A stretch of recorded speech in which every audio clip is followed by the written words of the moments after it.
Now, what is Natrum's story of loneliness? Let us understand that. So, the central feeling Natrum patient की या natural personality की होती है emotionally vulnerability. They are highly emotionally vulnerable. अभी emotional vulnerable मतलब क्या होता है?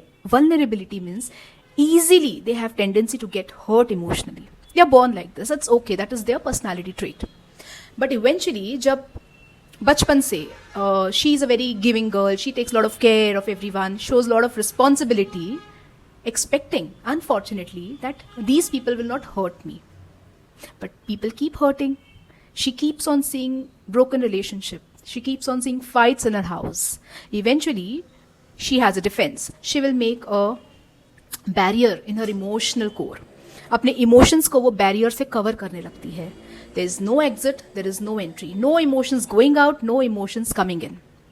वो अकेलापन एंजॉय करने लगती है, इमोशनल सेफ एक्टिविटीज में जाने लगती है. And then silently she drips up into loneliness. She just enjoys her company. This is in short about Natrum. She's such a deep remedy. We can talk a lot about it, but you have to understand Natrum's vulnerability since her childhood. Okay? So we always talk about the hysteria of Ignatia, right? Ignatia is a hysterical woman. She doesn't have an emotional stability, right? But do you know उसके hysteria के पीछे reason क्या है? तो let us go to the childhood of Ignatia. Ignatia एक छोटी बच्ची when she's born बहुत ही sincere लड़की होती है. She's very diligent, very dedicated to her family, parents, siblings, friends. बचपन से that girl, she works from her heart and not her brain. Though she's a very intellectual girl, she always performs from her heart. Emotionally very giving, very dedicated to her family. बचपन से what happens, you know, she sees a lot of fights in her house. अपने parents के बीच में, अपनी relatives के बीच में वो बहुत लड़ाइयाँ देखती है.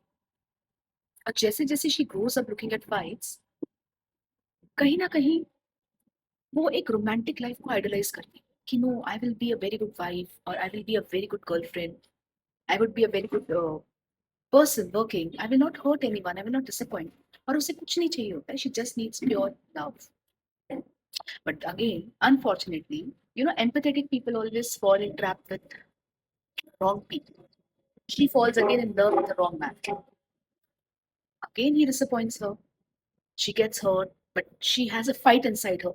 I have to be good. I have to be very good. I can't hurt him, though he has hurt me. And then what happens eventually? वो खुद को ही ब्लेम करने लगती है एंटायर प्रोसेस में. I am bad, something is bad about me, because she has made an image that I have to be a good wife, I have to be a good girl, I have to be a good mother. एक level पे उसे इतना hurt होता है that she breaks down. Just before breaking down, you know, there is a conflict which is running into her head. The conflict is between her reality and her romantic life. Reality is वो इंसान उसे तकलीफ दे रहा है, वो relationship उसे तकलीफ दे रहा है, बट उसकी जो रोमांटिक लाइफ है, जो उसने इमेजिन किया है मैं रिलेशनशिप में क्या दूंगी, उसमें हमेशा एक फाइट रहती है. Eventually she fights, she breaks, and this is where her hysteria comes. So this is the story behind the hysterical reaction of Ignatia. So next time, don't just blindly prescribe Ignatia to a female who is hysterically broken. Look behind her sensitivity, look behind her conscientiousness, look behind her devotion, unconditional love, and repeated hurts.